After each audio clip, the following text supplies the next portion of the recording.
안녕하세요. 대학 캠퍼스의 봄을 반드시 느끼게 해드릴 박봄입니다. 앞서 나온 영상의 문제 답을 맞추셨습니까? 네, 저도 문제를 하나 내보도록 하겠습니다. 제가 앉은 자리는 입시 한라인의 중앙입니다. 네, 오늘은 한국의 중앙에서 세계의 중앙으로라는 멋진 슬로건을 가진 중앙대학교의 입시 전형에 대해서 자세히 살펴보도록 하겠습니다. 먼저 중앙대학교 차정민 입학사정관님 나와주셨습니다. 안녕하세요. 네, 안녕하십니까. 중앙대학교 선임입학사정관 차정민입니다.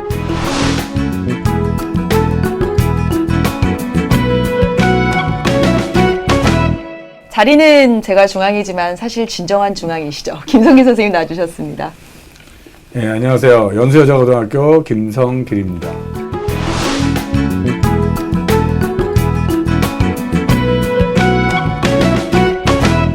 아직 전형이 조금 남아있긴 하지만 2017 전형이 거의 마무리가 됐거든요. 네. 중앙대학교 수시 전형 어땠나요? 분석을 해주시죠. 네, 중앙대학교 수시 전형의 경우에는 전체 23.8대 1로 전년 대비 상승을 했습니다. 지원자 수는 전년 대비 9,000여 명이 늘어났으며 특히 학생부 종합 전형은 평균 12.3대 1로 전년 9.3대 1에 비해서 상승하였습니다. 현재 고른기회 전형 면접과 실기 전형 실기고사가 마무리되었고 논술 전형과 학생부 종합 전형 면접 전형이 남아 있어서 12월 초에 마무리되는 일정입니다. 네, 일정을 보면 수시 전형에서 다비치형 인재의 그 심층 면접이 지금 남아 있습니다. 학생들이 상당히 초조하게 지금 기다리고 있을 텐데요. 네. 어떻게 진행이 되면 또 학생들은 어떻게 준비를 하는 것이 좋을까요? 네, 다빈치 전형 면접의 경우에는 세 가지 평가 요소로 구성이 되어 있습니다. 첫 번째 서류의 신뢰도, 두 번째 학업 준비도, 세 번째는 인성과 의사소통 능력으로 구성이 되어 있습니다. 그래서 지원자 1인당 개별 면접으로 해서 2명의 평가위원이 참여하며 10분 정도를 지원자별로 최적화된 질문을 하는 방식으로 진행을 하고 있습니다. 그래서 학생부와 자기소개서 등의 서류를 통해서 확인한 내용을 면접을 통해서 다시 한번 검증하고자 하는 것이고요. 그래서 별도로 학업을 파악할 수 있는 질문도 일부는 추가로 진행이 가능합니다. 다만 모든 학생들에게 통일된 어려운 교과 지식을 풀이하는 형태의 문제 유형은 아닙니다. 그리고 지원자가 제시한 자신의 학업적인 역량에 대해서 조금 더 검증하는 질문을 던질 수가 있습니다.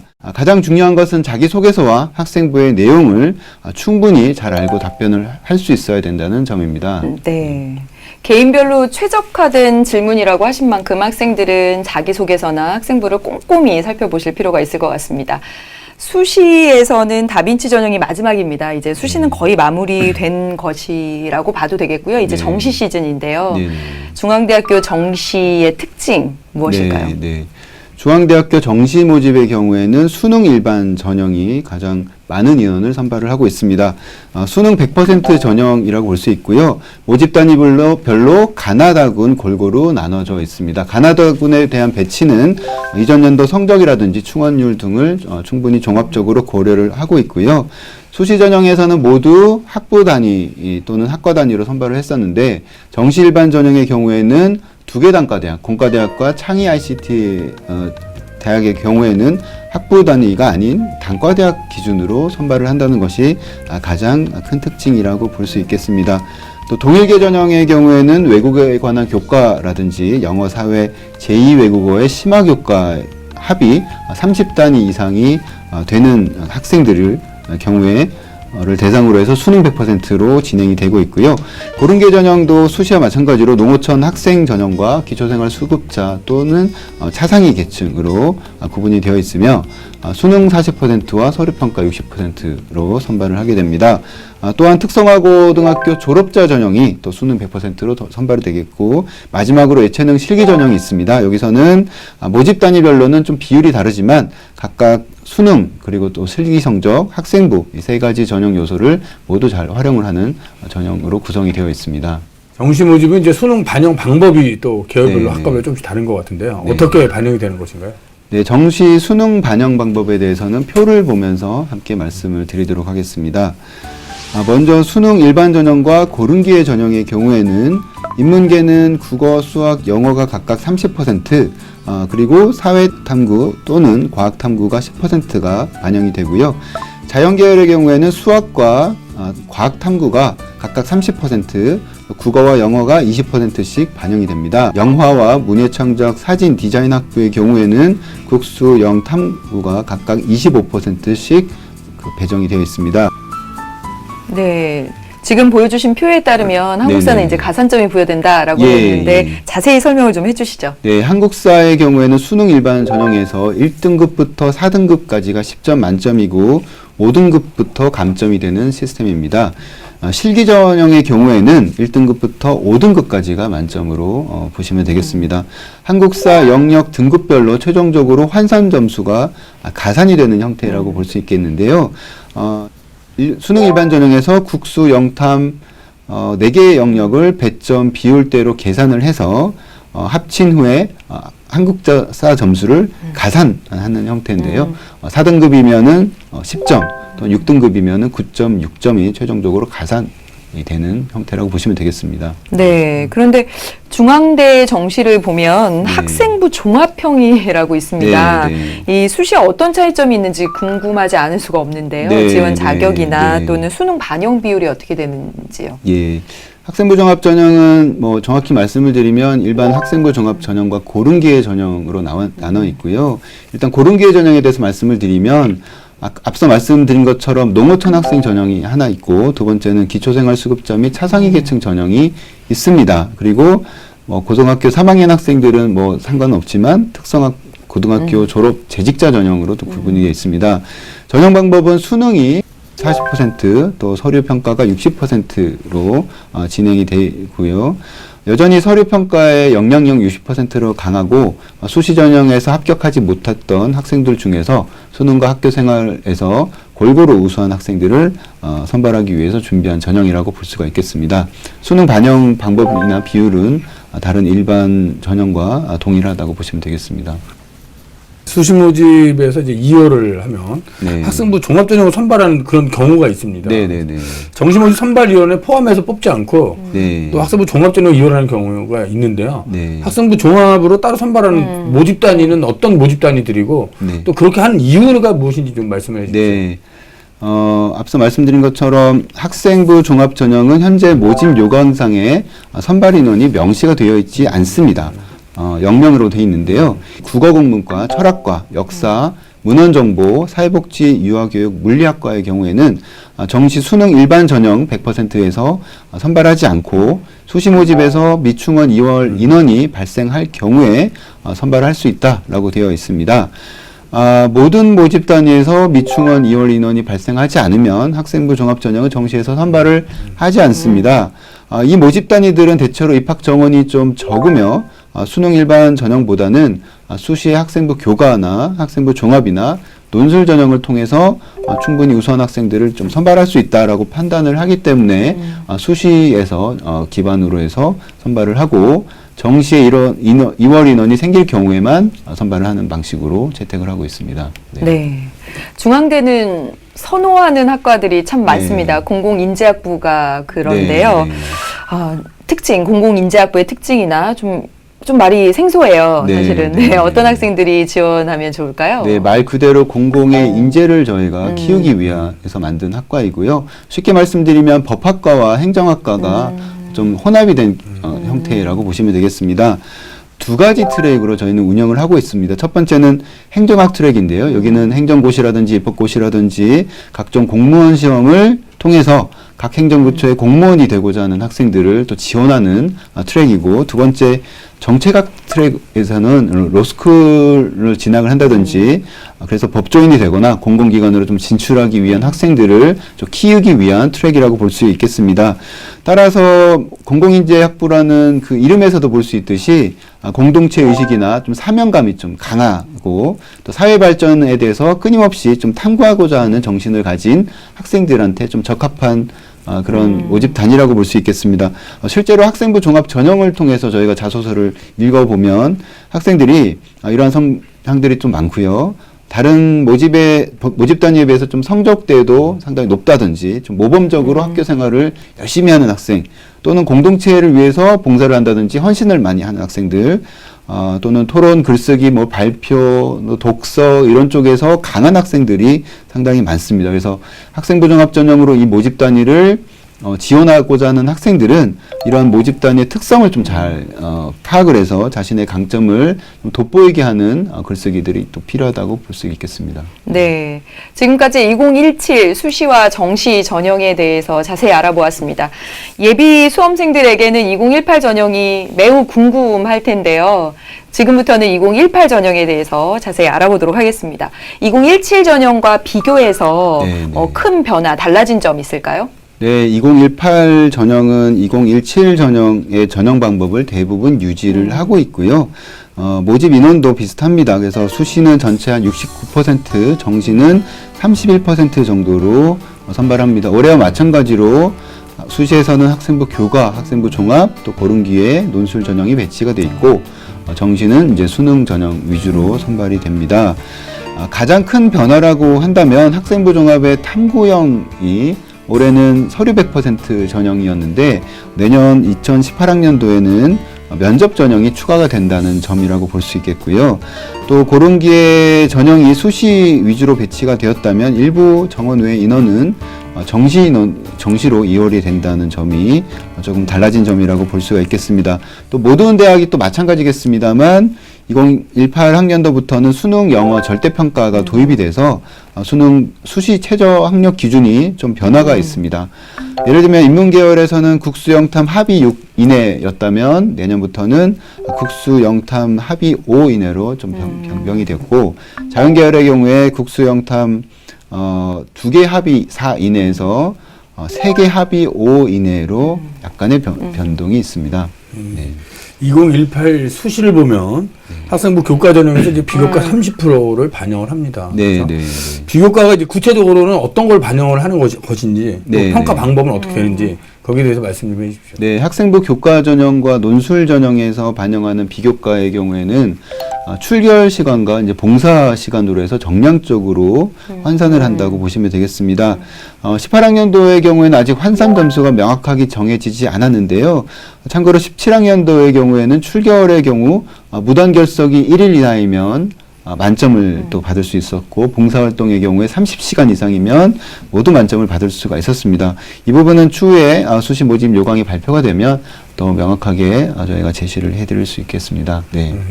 네, 또 2018 수시의 그 변화를 보면 네. 탐구형 인재 전형에서 서류 100%가 아니라 2단계에서 서류 네. 70에 면접 30이 이제 추가가 됐습니다. 네. 이렇게 변경된 이유는 무엇입니까? 네, 올해도 17학년도에도 뭐 두 가지 트랙으로 해서 열심히 잘 뽑았습니다. 근데, 물론 이 두 가지 전형 또 고른기까지 해서 세 가지 전형을 면접 전형을 운영하기에는 시기적으로나 뭐 양으로나 좀 쉽지는 않은 것은 마찬가지인데요. 면접 전형을 저희가 운영하는 이유는 학생부 종합 전형의 경쟁률이 점점 이렇게 증가하다 보니까 또 고등학교에서 또 열심히 가르치시니까 고등학교별로 또 프로그램도 질적으로 또 향상이 되고, 또 학생부의 기재 수준도 상당히 늘어나고, 또 학생들의 수준이 전반적으로 이제 높아졌다는 것이죠. 그래서 서류 평가를 통해서도 물론 저희가 이제 판단을 하겠습니다만, 학생들을 직접 좀 대면을 해서 학생들의 여러 가지 역량들을 다시 한번 확인할 필요가 있다라고 판단이 돼서 저희가 내년부터 또 다빈치형에 이어서 탐구형의 경우에도 면접을 보게 되었습니다. 네. 네. 학교 인재에서 이제 가장 궁금하게 생각하는 게 학생부 종합 전형이거든요. 네. 근데 이제 탐구형 인재 전형과 다빈치형 인재 전형 두 전형의 전형 요소가 지금 같습니다. 네. 그렇다면 네. 두 전형은 도대체 어떤 차이를 갖고 있는 것인지, 네. 또 면접을 보게 되는데 면접상의 차이는 무엇인지 좀 네, 말씀해 네. 주십시오. 두 가지 평가 요소는 다 동일하다고 볼 수 있겠습니다. 펜타곤 5가지 요소를 다시 한번 말씀을 드리면, 학업 수학 능력, 지적인 탐구 역량, 그리고 성실성, 또 자기주도성과 공동체 의식이라고 볼 수 있겠는데요.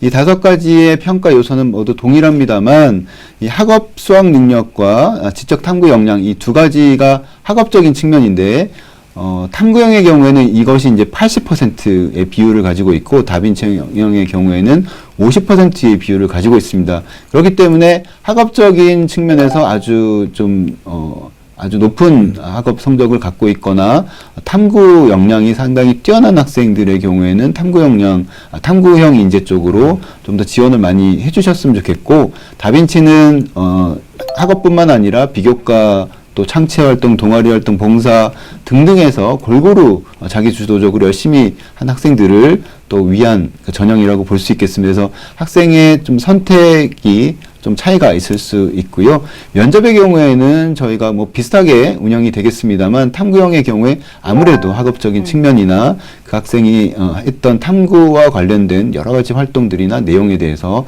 좀 더 집중적으로 물어볼 것이고요. 다빈치의 경우에는 두루두루 저희가 여러 가지 영역에서 두루두루 물어볼 예정으로 있습니다. 네. 네. 그 두 전형을 보면 이제 학업적 역량에서 한점을 네, 80%, 네. 한점을 50% 약간 이제 차이가 있는 것으로 지금 네, 말씀하신 네. 것 같은데요. 네. 학교 현장에서 이제 학생들 지도하다 보면 이 학생이 탐구형으로 가야 합격권이 높은지 네. 아니면 다빈치로 가야 합격권이 높은지 사실은 애매할 때가 많이 있어서 네, 좀 네. 혼란스러운 점이 있거든요. 예. 자, 학교에서 학생들 지도할 때 두 전형을 가지고 학생들을 어떻게 지도하는 것이 좀 합격 가능성이 높은지 좀 네, 부탁드립니다. 뭐 저희도 뭐 사실 입학사정관 입장이다 보니까 학교에서 지도를 어떻게 하라라고 이렇게 저희가 100% 제시하기는 좀 어려운 측면은 있습니다. 근데 저희가 볼 때 뭐 지금도 충분히 그 전형에 맞는 학생들이 잘 지원하고 있다고 판단은 합니다만, 좀 더 탐구 역량을 볼 수 있는 뭐 독서 활동이 아주 뛰어나다든지 또 자발적으로 동아리 활동을 하는 과정에서 학업 역량이 좀 더 보인다든지, 또는 학교에서 프로그램을 통해서 어떤 뭐 보고서 쓰기나 수행평가 활동이 아주 활발해서 그런 부분에서 학생부에서 학생의 특성이 좀 더 많이 드러나는 학생들은 탐구 역량이 또 높다고 판단되기 때문에 탐구형 인재 쪽으로 좀 더 지원을 많이 해주는 것이 좋을 것 같고, 다빈치형 인재의 경우에는 학교에서 좀 알려진 좀 인물들 있지 않습니까? 자기 주도성이 아주 강하다든지, 뭐 리더십이 아주 뛰어나다든지, 또는 봉사활동이 아주 뛰어나다든지, 그런 좀 특성 있는 학생들이 다빈치형 쪽으로 지원을 하신다면 또 괜찮지 않을까 그렇게 생각하고 있습니다. 네. 네, 입학사정관님께서 열심히 대답해 주셨지만 저희 고교 입장에서는 네, 이 진로 네. 진학 지도시 고민이 참 많습니다. 네, 네, 네. 네, 논술도 또 그렇잖아요. 네, 논술도 많이 네. 그런데요. 이게 단기간에 되는 게 아니라서 네. 그래서 뭐 논술의 특징이나 방향성을 알면 좀 쉬운데 그래도 그나마 되는데 그래서 중앙대학교 논술의 특징이나 네. 뭐 네, 전용 방법에 대해서 말씀해 주시죠. 먼저 특징과 전형 방법에 대해서 말씀을 드리면, 중앙대학교 논술은 매년 동일한 유형으로 출제가 되고 있습니다. 인문계열은 통합 논술이라고 그래서 이제 교과서와 EBS 교재를 기초로 해서 지문이 제시가 되고 있고요. 지문에 따른 언어 논술형 문제가 이제 제시가 되는 형태입니다. 단순한 지식이 아니고 다양한 교과목에서 습득한 지식을 상호 연계 통합할 수 있고 또 사고할 수 있는 능력을 평가하는 것이 목표라고 볼 수가 있겠습니다. 그래서 경영경제 계열은 언어 논술이 두 문제가 나오지만 또 추가로 수리 논술 형태가 추가가 된다고 보시면 되겠고요. 자연계열의 특징은 고등학교 교육 과정에서 배운 수학과 과학의 기본적인 개념을 바탕으로 해서 누가 더 논리적인 사고를 전개하고 또 문제를 좀 창의적으로 접근할 수 있는지를 평가를 한다고 보시면 되겠고, 수학 문제가 3문제, 또 과학 문제가 1문제가 제시가 됩니다. 과학은 물리와 화학과 생명과학 이 세 가지 중에서 하나를 본인이 지원한 모집 단위와 상관없이 선택을 할 수가 있겠습니다. 전형 방법의 경우에는 논술이 60%, 학생부가 40%이고요. 수능 최저학력 기준이 있습니다. 학생부의 실질 반영 비율은 좀 낮은 편이고 논술에서 변별이 좀 크다고 보시면 되겠습니다. 네. 네. 중앙대학교는 2018 논술 전형으로 916명을 이제 네, 모집을 합니다. 네. 논술을 준비하는 학생들한테는 상당히 좋은 기회라고 이제 생각이 네, 듭니다. 네. 지금 이제 2018 논술 전형을 준비하는 그 현재 고등학교 2학년 학생들한테 좀 더 구체적으로 좀 이런 것을 좀 준비했으면 좋겠다. 이런 좀 팁이 있으면 좀 말씀해 주시기 바랍니다. 네, 사실 뭐 논술 전형을 위해서 따로 공부하는 것은 사실 없다고 볼 수가 있습니다. 네, 사실 뭐 짧게는 1년 또 3년, 12년 동안 누가 더 열심히 또 했는지가 또 가장 중요한 것일 수 있겠죠. 특히 이제 인문계열의 경우에는 뭐 독서 활동을 또 많이 하고 많은 글쓰기 연습을 또 하고 많이 생각을 하는 소위 말하는 다독, 다작, 다상량이 사실은 기본적인 것인데요. 추가적으로는 논술 전형을 준비하기 위해서 한 가지 이슈에 대해서 저희가 다양한 형태의 지문이 나오기 때문에 여러 방면의 다양한 글을 한번 읽어보고 거기에 대해서 좀 뭐가 또 다른지, 뭐 어떤 것이 또 공통적인지를 좀 생각해보는, 그리고 또 짧은 시간 내에서 핵심 논지를 좀 요약을 할 수 있는 그런 글쓰기 연습이 또 추가적으로 필요하다고 볼 수가 있겠습니다. 자연계열의 경우에는 2015학년도부터 통합적인 교과 논술에서 벗어나서 아까 말씀드린 대로 단일 교과형 논술을 출제를 하기 때문에 더더욱 사실은 평소 실력이 중요하다고 볼 수 있겠습니다만, 가장 중요한 것은 수학이나 과학에 대한 지식입니다만, 앞서 말씀드린 것처럼 많은 문제를 좀 풀어보는 연습, 또 제한된 시간 내에서 맞춰서 얼마나 많은 지식들을 끝까지 전략적으로 더 접근하는 것이 가장 필요하다고 생각이 됩니다. 저희가 뭐 매년 그 논술 가이드북이라든지 논술 백서를 통해서 문제 유형, 또 예시 답안, 뭐 논술 문제, 논술 준비 방법 등을 제시를 하고 있기 때문에 자세한 것은 중앙대 입학처에 있는 그 자료들을 참고를 해보시면 훨씬 더 많은 내용들이 제시가 되어 있을 것입니다. 네. 네, 지금까지 2018 논술 전형에 대해서 알아보았습니다. 많은 학생들이 지원하는 전형이 또 학생부 종합 전형인데요. 중앙대학교의 경우에는 1단계에서 서류로 3배수를 선발합니다. 이 서류 평가가 어떻게 이루어지나요? 앞서 말씀드린 것처럼 펜타곤형 5개 요소를 기준으로 해서 각각 평가를 한다고 보시면 되겠습니다. 학생부가 몇 % 반영되고 자소서나 추천서가 몇 %씩 반영되는 것이 아니고요. 5가지 평가를 함에 있어서 저희가 각각 내부의 기준이 있지 않겠습니까? 그 기준을 바탕으로 해서 제출한 서류를 기반으로 해서 평가를 한다고 보시면 되겠고요.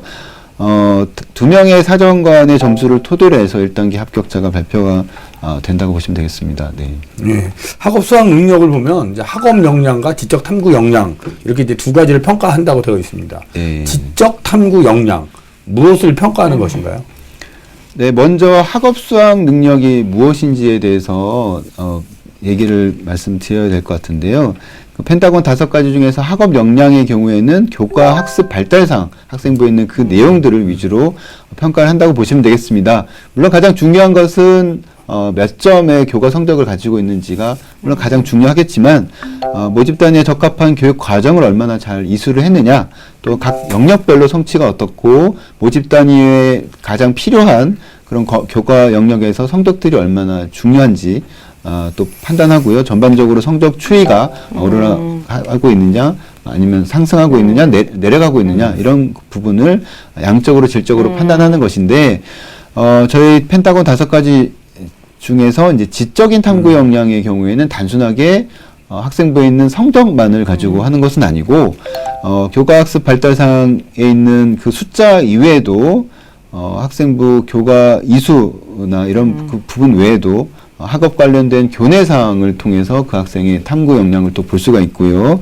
또 정규 수업이나 방과 후 프로그램을 통해서 그 과정이나 결과들, 또는 뭐 동아리나 탐구 활동, 뭐 각종 요즘의 보고서, 수행 평가 등등의 활동의 결과나 과정을 면밀히 또 살핀다든지, 마지막으로는 독서 활동을 통해서 자신의 탐구 역량을 또 뽐내는 학생들이 있습니다. 그래서 이러한 많은 그 학생부나 자소서의 내용들을 가지고 학업을 중앙대학교 와서 충분히 할 수 있는 능력을 가졌다라는 것들을 판단하는 것이 탐구 역량, 지적 탐구 역량이라고 보시면 되겠습니다. 네. 네.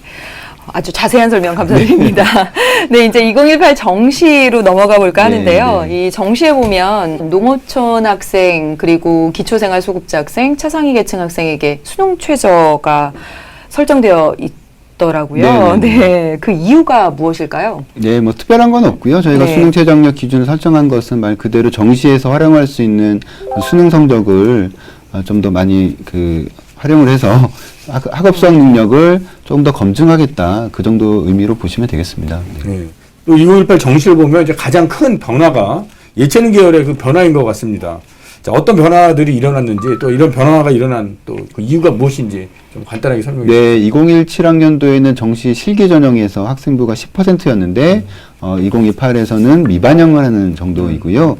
모집 단위에 따라서 수능 비율과 이제 실기 전형에 따라서만 이제 반영이 된다고 보시면 되겠습니다. 2017의 경우에도 뭐 교과를 이수를 하거나 세 과목 이수하거나 봉사활동 시간이 20시간 이상이면 만점이었기 때문에 학생부 영향력이 그렇게 높지 않았던 것이고요. 2018년에는 이런 변화에 따라서 이제 학생부가 평가에서 제외가 된 부분이다라고 보시면 되겠습니다. 예. 네. 오늘 중앙대학교 차정민 입학사정관님 모시고 입시 요강부터 지원 전략, 그리고 인기학과 평가 요소까지 그야말로 실질적인 정보들을 들어봤는데요. 마지막으로 중앙대를 지원한 학생들에게 해주고 싶은 네. 조언이 있으시다면요. 네, 이미 올해 전형에서 지원한 학생들에게는 이제 남은 기간 최선을 다하시고 이제 좋은 결과가 있기를 바란다는 말씀밖에 사실은 드릴 말씀이 없고요. 2018을 준비하시는 분들께는 다음 말씀을 드리겠습니다. 적을 알아야 나를 안다. 뭐 저희 중앙대학교가 적은 아닙니다만 사실 중앙대학교 입학 전형을 잘 알아야지 어떻게 들어갈 수 있는지를 알 수 있다고 볼 수가 있겠습니다.